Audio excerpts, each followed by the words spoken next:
السلام علیکم ورحمۃ اللہ وبرکاتہ۔ الحمد للہ وکفی وسلام علی عبادہ الذین اصطفی والتقی والعفاف والغنی،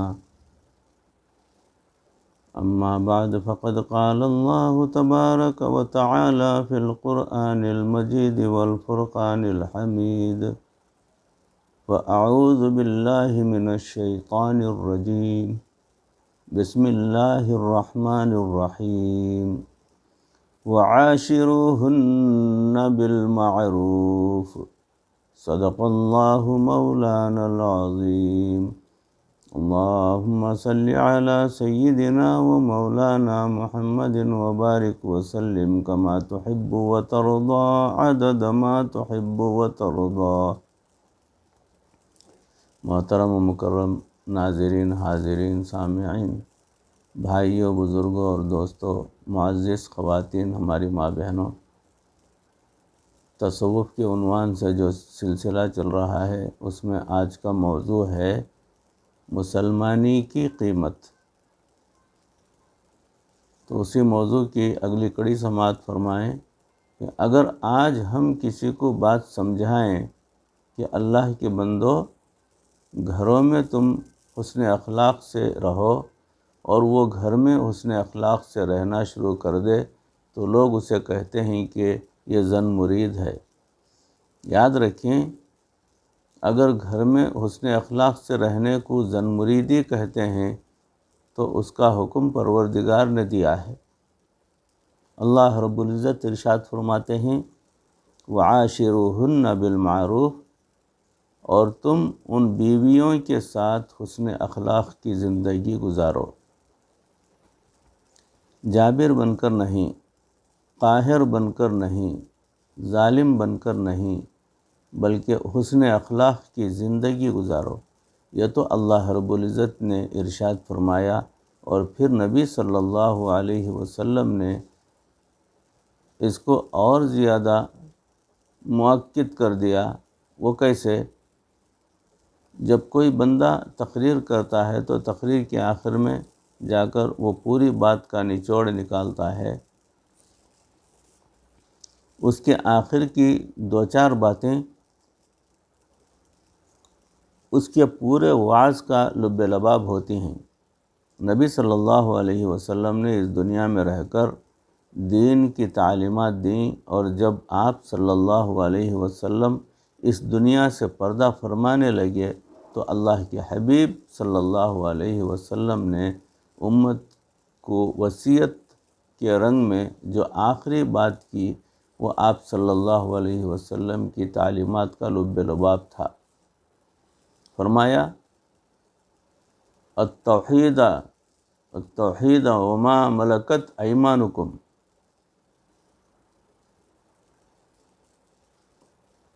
یعنی توحید پر ڈٹے رہنا، توحید پر ڈٹے رہنا، اور جو تمہارے ماتحت ہیں ان کے حقوق کا خیال رکھنا۔ دو مرتبہ فرما گیا ہے کہ توحید پر ڈٹے رہنا، توحید پر ڈٹے رہنا، اور جو تمہارے ماتحت ہیں ان کے حقوق کا خیال رکھنا۔ اگر حسن اخلاق کے ساتھ زندگی گزارنے کا نام زن مریدی ہے تو پتہ نہیں کہ کہاں کہاں تک بات چلی جائے گی۔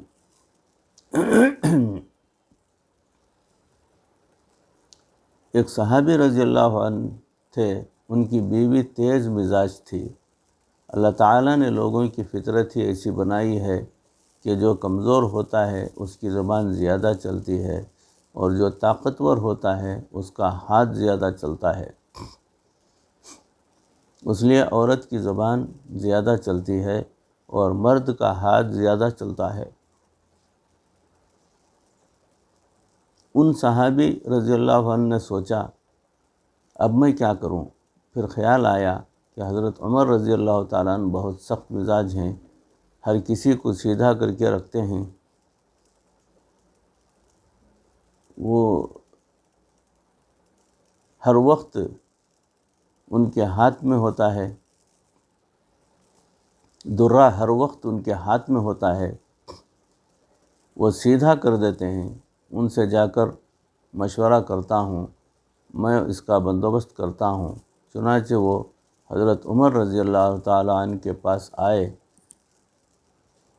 اندر حضرت عمر رضی اللہ تعالیٰ عنہ کی اہلیہ محترمہ اونچی آواز سے باتیں کر رہی تھیں۔ وہ حضرت عمر رضی اللہ تعالیٰ عنہ سے کسی بات پر جھگڑا کر رہی تھی۔ حضرت عمر رضی اللہ تعالیٰ عنہ بڑے تحمل سے سن رہے تھے۔ جب ان صحابی رضی اللہ تعالیٰ عنہ نے یہ دیکھا کہ حضرت عمر رضی اللہ تعالیٰ عنہ بھی اپنے گھر والوں سے ایسی باتیں سن رہے ہیں تو وہ واپس جانے کو سوچی۔ اتنے میں حضرت عمر رضی اللہ تعالیٰ عنہ باہر آئے، فرمایا السلام علیکم۔ انہوں نے جواب میں وعلیکم السلام کہا اور کہا کہ میں واپس جاتا ہوں۔ پوچھا واپس کیوں جاتے ہو؟ کہنے لگے آیا تو اس لیے تھا کہ آپ کی طبیعت کے اندر سختی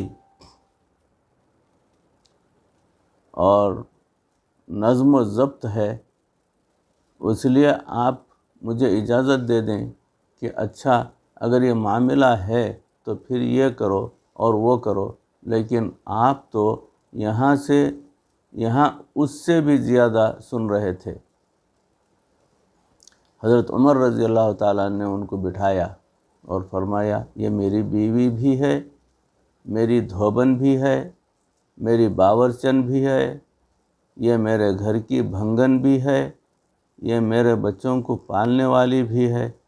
جب میری خاطر وہ یہ تمام کام کر رہی ہے تو کیا میں اس کے سخت الفاظ کو برداشت نہیں کر سکتا؟ یہ الگ بات ہے کہ وہ اپنے حسن اخلاق کے ساتھ کام کرنے کی وجہ سے بہت سارا اجر بھی کما رہی تھی، بہت سارا اجر بھی کما رہی ہوتی ہے۔ مثال کے طور پر اللہ کے محبوب صلی اللہ علیہ وسلم نے ارشاد فرمایا کہ جو عورت اپنے گھر میں اپنے بچے کی وجہ سے رات کو جاگتی ہے تو اللہ اسے اس مجاہد کے برابر اجر عطا فرما دیتے ہیں جو ساری رات جاگ کر دشمن کی سرحد پر پہرا دیا کرتا ہے۔ سبحان اللہ۔ عورت کو گھر کے نرم بستر پر اللہ تعالی جہاد کا ثواب عطا فرما دیتے ہیں۔ ایک حدیث پاک میں ہے کہ جو عورت اپنے خاوند کے گھر میں کوئی بے ترتیب پڑی ہوئی چیز کو اٹھا کر ترتیب کے ساتھ رکھ دیتی ہے تو اللہ تعالیٰ اسے ایک نیکی عطا فرماتے ہیں، ایک گناہ اس کا معاف کر دیتے ہیں اور جنت میں ایک درجہ بلند فرما دیتے ہیں۔ عورت کو خاوند کے گھر میں کھانا پکانے کا بھی ثواب ملتا ہے، کیونکہ اگر وہ سالن بناتے وقت اس میں ایک گھونٹ زیادہ پانی اس نیت سے ڈال دے کہ شاید کوئی مہمان آ جائے یا ہمیں کسی پڑوسی کو کھانا دینا پڑ جائے تو اس عورت کو مہمان کا کھانا پکانے کا ثواب دیا جاتا ہے۔ اسی طرح اسے خاوند کے گھر میں کپڑے دھونے پر اجر و ثواب ملتا ہے، لیکن ان سب کاموں کے کرنے میں اس کی کوئی شرعی ذمہ داری نہیں ہے۔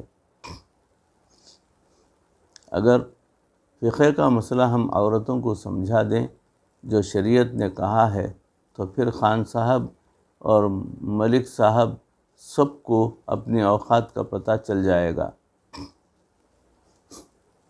یہ کھانا پکا کے دینا کیا اس کی شرعی ذمہ داری ہوتی ہے؟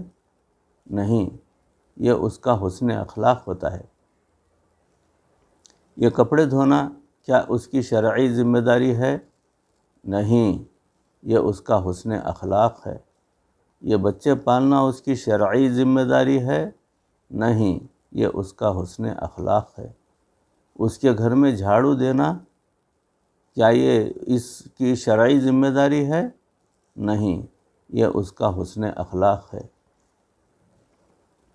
خاوند کے والدین کی خدمت کرنا کیا اس کی شرعی ذمہ داری ہے؟ یہ اس کا حسن اخلاق ہے۔ خاوند کے ان تمام کاموں کو بیوی ہونے کے ناطے وہ کر رہی ہے، ورنہ شریعت کہتی ہے کہ اس کے والدین کے گھر میں جیسی اس کی زندگی تھی، اگر وہ مطالبہ کرے میرا طرز زندگی یہاں بھی ایسا ہی ہونا چاہیے تو وہ اپنے خاوند سے ہر چیز پوری کروا سکتی ہے۔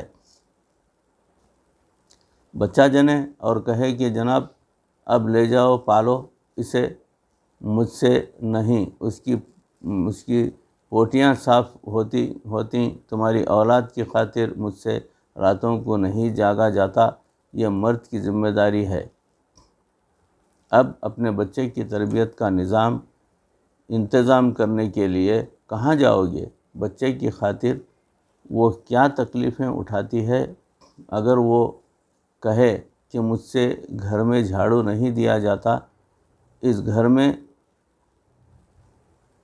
گھر کی عورت ہوں، جہاں گھر میں نوکرانی کام کرتی تھی، تم بھی جھاڑو دینے کے لیے کوئی نوکرانی رکھ لو، تو فقہا نے لکھا ہے کہ خاوند کو انتظام کرنا پڑے گا۔ اس کی زندگی کا جو معیار تھا، اگر وہ مطالبہ کرے گی تو پھر اسے وہ معیار دینا ہوگا، پھر سمجھ لگ جائے گی۔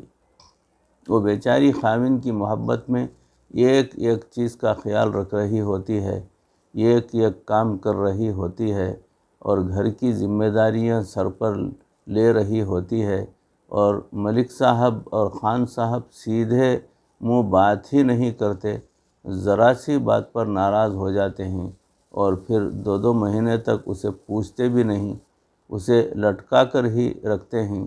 یاد رکھیں کہ اس کی ماں نے اس کو آزاد جنا ہے۔ نبی صلی اللہ علیہ وسلم نے ارشاد فرمایا، تم ان کو گھر میں قیدی مت بنا دینا۔ ہم نے ایسے بھی لوگ دیکھے ہیں جو بیوی کو ماں باپ سے ملنے کی اجازت بھی نہیں دیتے۔ ایک صاحب نے 9 سال تک اپنی بیوی کو اس کے ماں باپ کے گھر نہیں جانے دیا، خود سال میں 2 مرتبہ اپنے والدین کو ملنے کے لیے جاتے ہیں۔ لڑکی کے والد حج کے موقع پر مجھے ملے، ان کی آنکھوں سے اتنے موٹے موٹے آنسو ٹپک رہے تھے، وہ کہنے لگے کہ 9 سال سے ہم نے اپنی بیٹی کی شکل بھی نہیں دیکھی اور شکل دیکھنے کو ترس رہے ہیں۔ جب ان سے پوچھا کیوں نہیں جانے دیتے تو جواب دیا کہ بس میں یہ چاہتا ہوں کہ وہ یہیں رہے، اس کو اس طرح باندھ کے رکھنے کا کوئی شرعی حق ہے تمہارا؟ خود سال میں ماں باپ کا خیال کرنے کے لیے 2 چکر، اور بیوی کو 9 سال میں 1 دفعہ بھی نہیں جانے دیا۔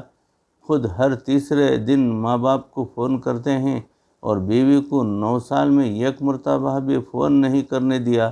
یہ دیندار لوگوں کا حال ہے، ہم فاسق اور فاجر کی کیا بات کریں؟ صوفی صاحب کی زندگی کا یہ حال ہے، کیا یہ عورت قیامت کے دن اپنے حق کا مطالبہ نہیں کرے گی؟ پھر سمجھ لگ جائے گی۔ بعض لوگ تو ایسے خاوند کے بارے میں کہتے ہیں کہ یہ بڑا اچھا خاوند ہے جو بیوی پر حاوی ہے۔ نہیں، یہ تو سراسر ظلم ہے۔ اسلام نے بدسلوکی کرنے والے کے ساتھ حسن سلوک کرنے کی تعلیم دی ہے۔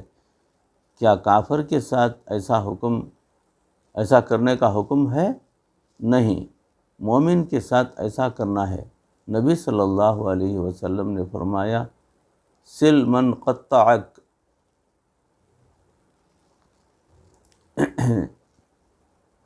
تو اس سے جوڑ جو تجھ سے توڑے، یعنی جو تم سے ٹوٹ کر الگ رہنا چاہتا ہے اس کو جو ہے جا کر منانے کی کوشش کرنی چاہیے، جوڑ لینے کی کوشش کرنی چاہیے۔ اس کا کیا مطلب ہے؟ کیا اس کا یہی مطلب ہے کہ کافر توڑے تو تم جوڑو، یا یہ مومن کے لیے ہے، یہ فقط دوستوں کے لیے ہے؟ نہیں، اس کا مطلب یہ ہے کہ اگر بیوی ناراض بھی ہونا چاہے تو تم اس کو ناراض نہ ہونے دو، اگر پڑوسی ناراض بھی ہونا چاہے تو تم اس کو ناراض نہ ہونے دو، اگر پیر بھائی ناراض بھی ہونا چاہے تو تم اس کو ناراض نہ ہونے دو، تمہارا سگا بھائی ناراض بھی ہونا چاہے تو تم اس کو ناراض نہ ہونے دو۔ اگر کوئی بندہ اپنی بیوی کے ساتھ حسن سلوک کا معاملہ کرے تو کیا وہ زن مرید بن جاتا ہے؟ یہ سب بیکار باتیں ہیں۔ ہم کم از کم اس وضاحت کا ہی لحاظ رکھا کریں۔ اگر داڑھی والے 100 بندوں کی بیویوں کا انٹرویو لیں تو 90 عورتیں توبہ توبہ کریں گی۔ ایسے خاوند تو نہیں ہونے چاہیے۔ اب بتائیں کہ اگر 90 بیویوں کی یہ رائے ہو کہ ایسے خاوند نہیں ہونے چاہیے تو دوسری عورتیں داڑھی والوں سے رشتے کرنے سے ڈریں گی یا نہیں؟ ضرور ڈریں گی۔ دیکھیں تو صحیح ہم نے داڑھی والوں کے بارے میں کیا تاثر بنایا ہوا ہے۔ یہ تاثر ہے سخت مزاج ہوتے ہیں نا۔ ہونا تو یہ چاہیے کہ عورت دل میں تمنا کرے کہ اللہ مجھے ایسے ہی بندہ شریک حیات مل جائے، ہماری زندگی تو ایسی ہونی چاہیے۔ ایک بچی نے دین پڑھا، اسے دین کی اہمیت کا پتہ چل گیا۔ وہ امیر باپ کی بیٹی تھی۔ اس کے باپ نے ایک بڑے انڈسٹریلسٹ کے بیٹے سے اس کی شادی کی نسبت طے کر دی۔ وہ کروڑوں پتی تھا۔ وہ بہت خوش تھا کہ میری بیٹی کا رشتہ اچھی جگہ ہو رہا ہے۔ ماں باپ نے مل کر بیٹی سے بات کی کہ ہم آپ کا رشتہ ایک ایسے بندے سے کرنا چاہتے ہیں جن کے اتنے اسٹیٹس ہیں، ایسی کمپنی ہے، وہ لوگ کروڑوں پتی ہیں، وہ تو آپ کو بہت کچھ دیں گے اور کلو کے حساب سے آپ کو سونا دیں گے۔ یہ ساری باتیں سن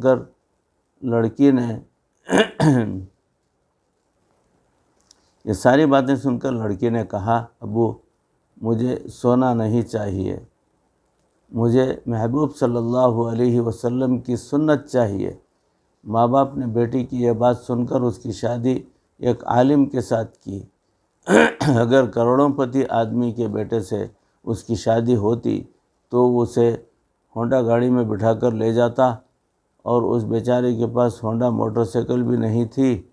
اس بچی نے اسی عالم کو قبول کر لیا کہ اس کی نیکی اور دینداری کی زندگی ہے، میں اسی کے ساتھ زندگی گزاروں گی۔ آدمی کو ایسا ہونی چاہیے۔ اگر ہم گھر میں روز جھگڑے کریں گے تو لوگ ہمیں دیکھ کر کیا کہیں گے؟ وہ کہیں گے کہ خاوند تو صوفی صاحب ہے اور بیوی بھی 5 وقت نماز پڑھتی ہے اور برقع بھی پہنتی ہے۔ دنیا تو یہی کہے گی کہ وہ خوش زندگی گزار رہی ہے۔ مگر ظاہری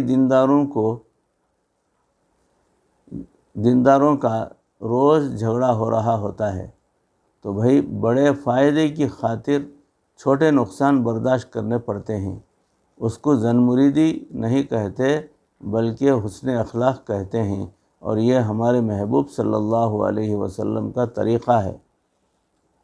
زن مریدی کسے کہتے ہیں؟ زن مریدی اسے کہتے ہیں کہ بیوی خلاف شریعت بات کہے اور خاوند شریعت کی بات کو چھوڑ کر بیوی کی بات مان لے۔ اب یہ زن مرید بیوی کا مرید بن جائے گا۔ اس لفظ کا غلط استعمال نہ کیجیے۔ اگر کسی نے دائرۂ شریعت کے اندر رہتے ہوئے بیوی کی بات کو قبول کر لیا، اس کی بات مان لی یا اس کے ساتھ نرمی کا معاملہ کر لیا تو اس کو زن مریدی نہیں کہتے۔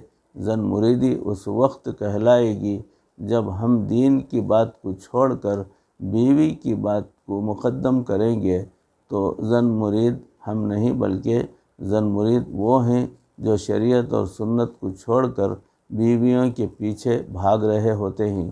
دیندار زن مرید کیسے ہو سکتے ہیں؟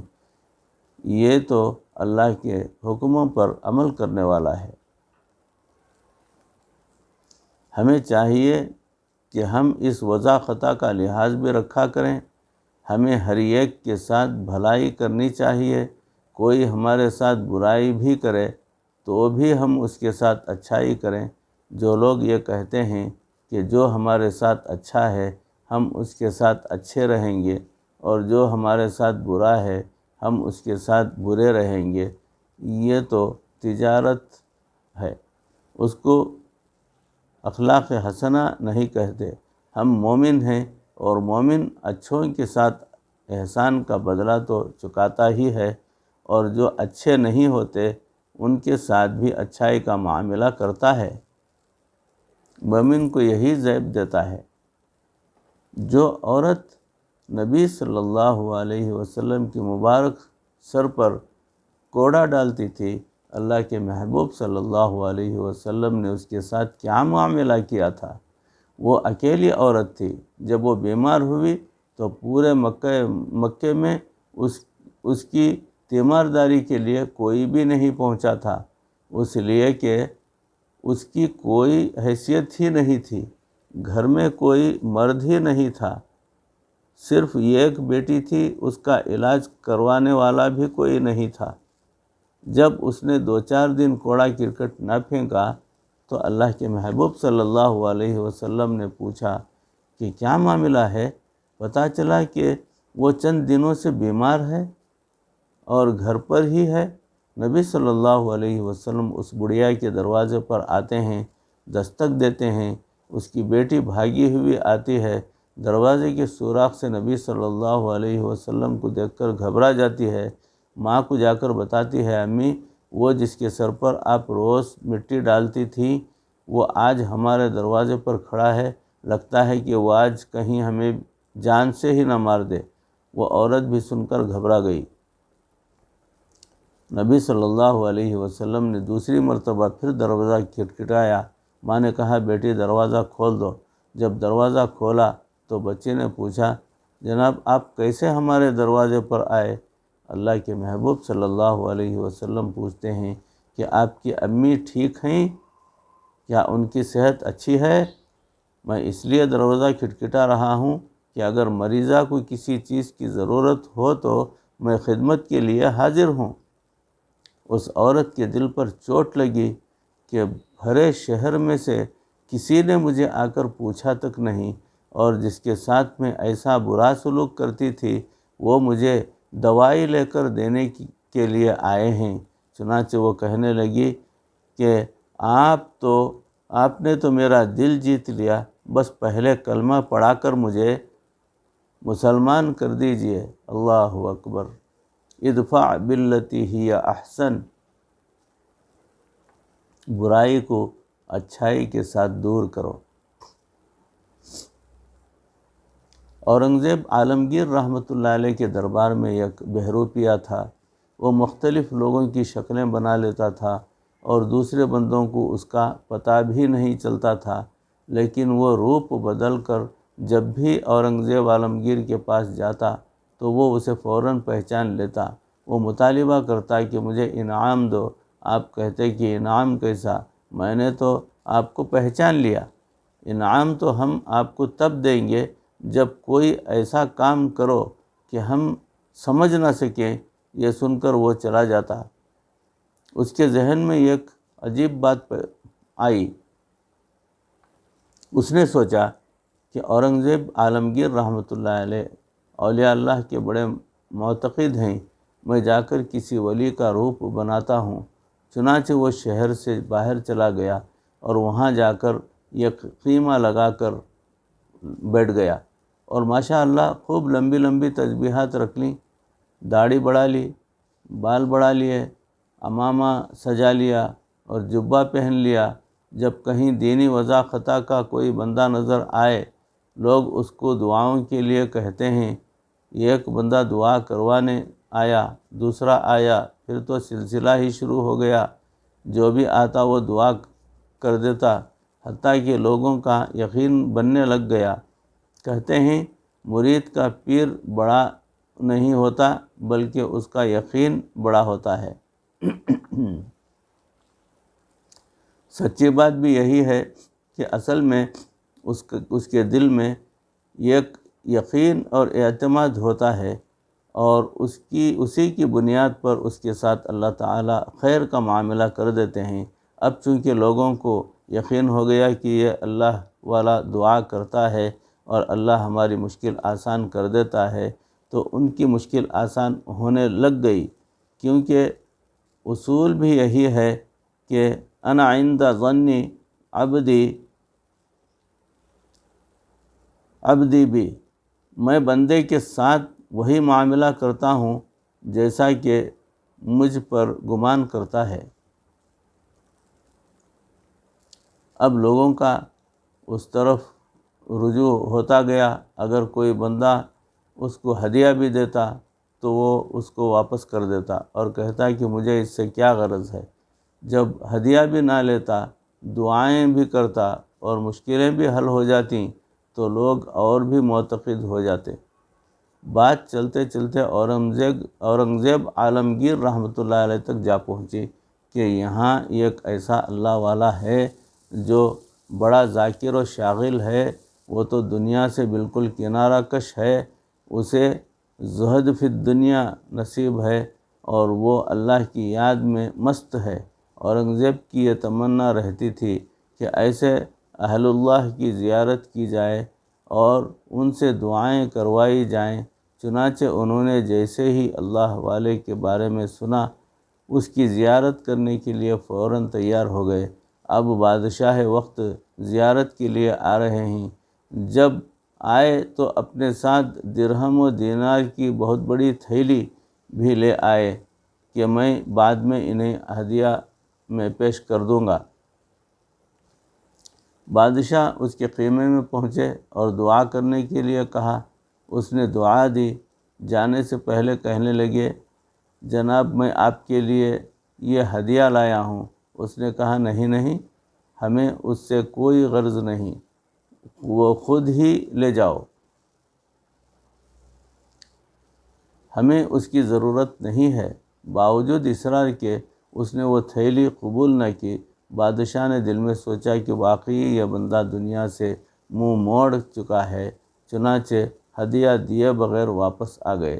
جب اگلے دن انہوں نے دربار لگایا تو وہ بہروپیہ پھر آ گیا۔ بہروپیہ نے کہا، السلام علیکم۔ بادشاہ نے جواب دیا، وعلیکم السلام۔ بہروپیہ بولا، بادشاہ سلامت، اب تو میں انعام کے قابل ہوں نا؟ بادشاہ نے پوچھا، وہ کیسے؟ بہروپیہ نے کہا کہ جناب آپ مجھے نہیں پہچان سکے؟ بادشاہ نے پوچھا، میں کیسے نہیں پہچان سکا؟ بہروپیہ نے کہا، کل آپ کسی ولی سے ملنے کے لیے گئے تھے؟ بادشاہ نے حیران ہو کر پوچھا، کیا وہ آپ تھے؟ بہروپیہ نے کہا، جی ہاں، وہ میں ہی تھا۔ بادشاہ نے تسلیم کرتے ہوئے کہا، او خدا کے بندے، تو نے تو ایسا ڈھونگ رچایا کہ واقعی مجھے پتہ نہیں چلا۔